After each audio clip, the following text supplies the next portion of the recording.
The U.S. population seems pretty evenly divided over whether the human species is biologically related to other animals or whether we were specially created as part of a flurry of miracles. Even our collective politicians, seemingly all of them, are wrapped up in this controversy, yet it's hard to find even one of them who knows what it's about.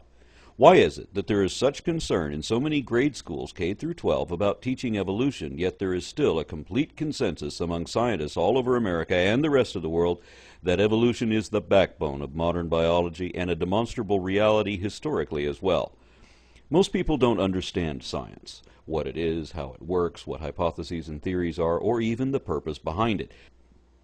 Sadly, even those on your school faculty or state board of education often need an education themselves before they can be trusted to govern how or what our kids will be taught. And that's why I thought I would speak up and do what I can to help. To adequately understand evolution, you not only have to understand how to be scientific, which is the real trick for most people, but you also have to know something about cellular biology, genetics and anatomy, geology, particularly paleontology, as well as environmental systems, tectonics, atomic chemistry, and especially taxonomy, which most people don't know squat about at all. Most people who accept evolution also tend to know a whole lot about cosmology, geography, history, sociology, politics, and, of course, religion. But to believe in creationism, you don't have to know anything about anything, and it's better if you don't. Because creationism relies on ignorance. It is not honest research. It is a scam, a con job, exploiting the common folk and preying on their deepest beliefs and fears. Creationist apologetics depends on misrepresented data and misquoted authorities, out of date and out of context, and uses distorted definitions, if it uses definitions at all. There are basically two types of creationists. The professional or political creationists, these are the activists who lead the movement and who will regularly, deliberately lie to promote their propaganda, and the second type, which are the innocently deceived followers, commonly known as sheep.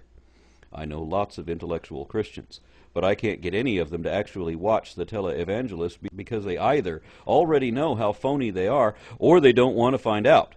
But that only allows a radical fringe to claim support from the masses they now also claim to represent. So there's nothing to stop them. Professional creationists are making money hand over fist with faith-healing scams. I am a skeptic. Do you know what one is? Don't worry, I'll just tell you, this isn't a quiz.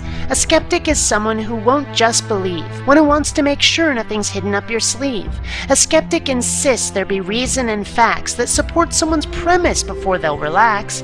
A skeptic doesn't say, no, I refuse to believe. Instead they say, convince me, with evidence please. This is why a skeptic could never be in the church, because their insistence on faith leaves one in the lurch. It tells you to settle for insufficient data, and you won't get the answers until much, much, much later.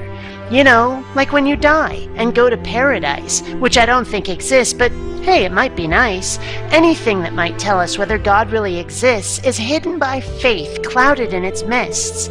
No skeptic could ever agree there's a God, so long as the evidence is shrouded in fog. But if you can show one something tangible and certain, instead of playing faith games, doing your best at diverting our attention from reason, evidence, and logic, with insistence of existence bordering on demagogic, you'll have the skeptic in the palm of your hand, because you've brought authenticity to your theistic brand. With regard to religion, what makes me most suspicious is how faith is espoused by the most credulous and vicious. As a skeptic, I can't see how faith is a virtue. Religion online gets routed. But to understand why the internet is a place where religions come to die, you need to take a broad brush look at the way that religions function as social organizations. In order for a religious population to be stable, it must propagate effectively. That is, the number who join the faith must be greater or equal to the numbers who leave it. This rate equation defines the success of all religions. Unsuccessful religions are, by definition, those that fail to propagate effectively. Likewise, if you want to be a successful religion, you must actively get others to subscribe to your faith, and this typically includes social coercion and the abuse of the manipulative minds of children. I mean, the willingness of children to accept Santa Claus testifies to the universal susceptibility of the child's mind to suggestion, especially by... Going into work one morning on the 9:15 to Charing Cross, my private train of thought was derailed when a man suddenly started shouting, When I looked up, I realised I'd clocked him earlier when he'd got on. I'd seen him push his way to the middle of the compartment with unusual purpose. He'd now whipped out a Bible and was shouting out passages from it. This kind of thing's a very rare event in the UK, and the passengers' reactions make it clear why. After a few seconds, someone told him to shut up. He carried on. They told him to shut up again, and someone else told him to save it for church. In response, his voice went up a pitch. Then other people started joining in, shouting him down, telling him to take it somewhere else. This wasn't the place for that stuff. But he carried on, eventually ditching his Bible and just commanding us to get on our knees before his God, or we'd burn in hell forever. But the passengers just got louder, until they completely drowned him out. He fizzled to a stop, and the crowd died down to a kind of irritated murmur. It was quite something to witness their anger. When the train stopped at Charing Cross, the preacher went out and stood to one side of the platform, away from the flow of commuters. He looked shell-shocked and seemed to start talking to himself. I walked slowly past him. He was quietly praying to his God to dispel the demons that had possessed us to reject his divine word. The fact that many of the commuters were Christian seemed to elude him completely. If there was one image that encapsulated the root of all the problems I have with religion, for me, this would be it. It's the parent-child psychological relationship. As explained in previous videos in the series, these terms don't refer literally to parents and children, but to styles of thinking, feeling, and relating to others. We can take a parental approach to others, using behaviours learned from authority figures in our life. We can think, feel, and relate to others like we did in our childhood. Or, in adult mode, we can be spontaneous, aware, and in the moment. In this video, I'll be exploring how parent-child dynamics pervade and underpin unhealthy, retrograde concepts and practices, and looking at equitable alternatives. The very idea of faith in a religious context carries the intrinsic notion of yielding to human authority. To allow the anomalous class of supernatural entities into our belief system, we have to accept another human's hearsay as reality. With the proposed entities inaccessible to our senses, there is no other mechanism. Of course, if they were accessible to our senses, it would also, by definition, no longer be a matter of faith to believe they existed. Some folks still point to holy books as evidence, but books describing supernatural events, creatures, and processes for which there's again no evidence amount to the same thing: hearsay. It's no accident that hearsay is not admissible as evidence in court. People misremember details, people unwittingly repeat lies they've been told, or deliberately lie for various reasons. But above all, people give conflicting accounts. As adults, we know these flaws make hearsay an absolutely unworkable basis for the determination of reality.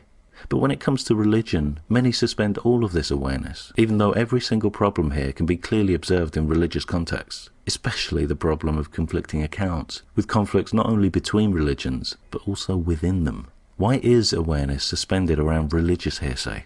It's no coincidence that religious indoctrination tends to take place in childhood. Imagine your society has a new leader who publicises 4 laws they intend to phase in as follows. Law 1. Any citizen who talks on a Friday will be executed. The leader was born on a Friday and didn't talk and wants this respected in law. Law 2. Your leader can kill citizens or order their killing for any reason. Law 3. Any citizen forced by your leader to commit crimes through mind-altering drugs will be punished. Law 4. Parents who commit crime will have their children killed, and if it's not their first offence, they'll be made to eat their children. These laws would no doubt spark outrage. Law 1 kills people for crime with no victim. Law 2 makes the lawmaker unaccountable by declaring their own killings lawful by definition.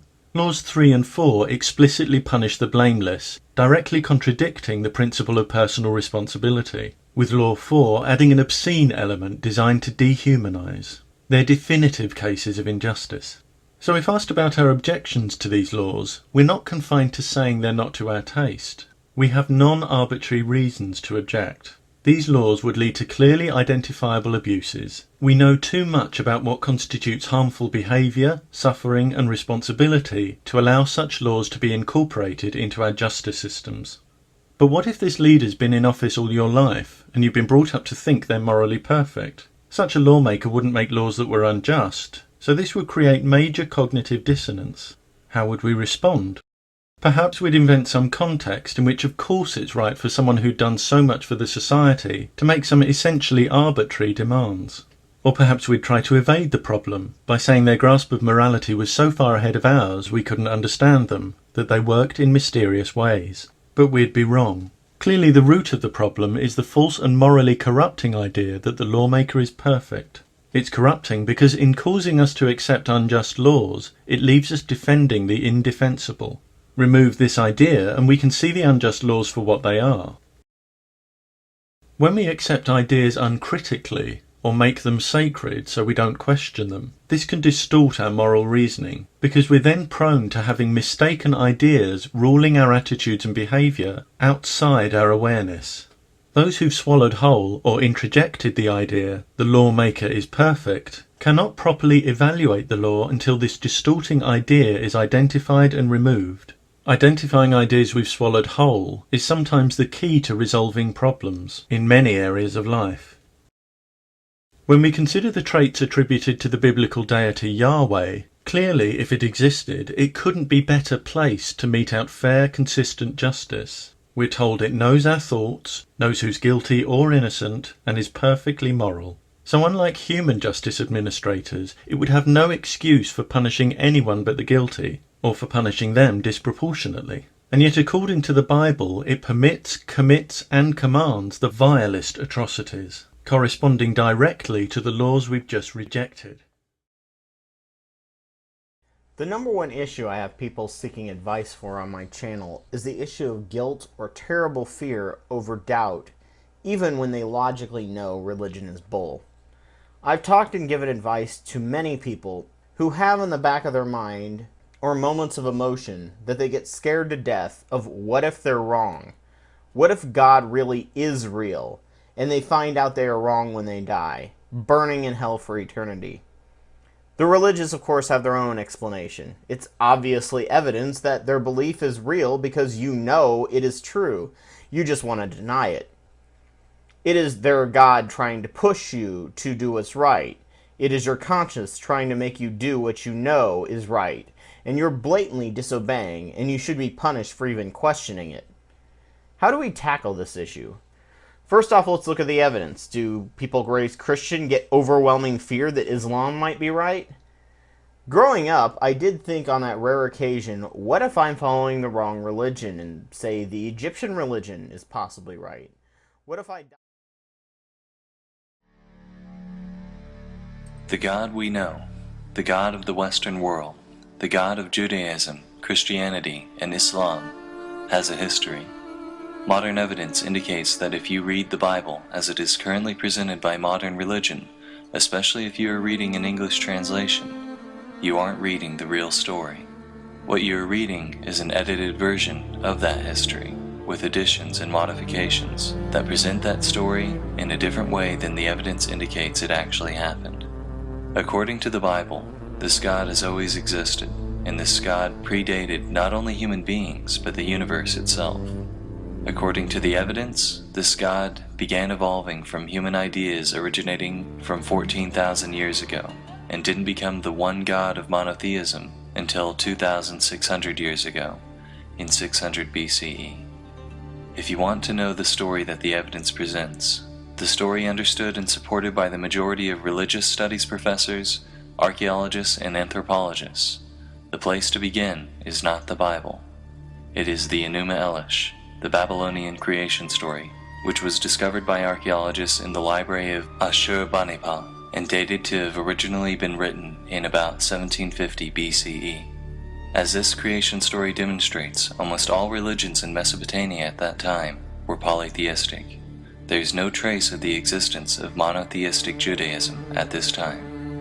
In the Enuma Elish, Marduk, champion of the Babylonian gods, defeats chaos in the form of the dragon Tiamat, and then together, the Babylonian gods form the world. In the Babylonian story, the primordial world is described as formless and void. Also in the Babylonian story, light, the firmament, dry land, the sun and moon, and mankind are created in order. These details are important because, as we will see, 1,150 years later, when the Israelites are exiled to Babylon, these details become edited into both the book of Isaiah and the story of Genesis as its first chapter, the first chapter of the entire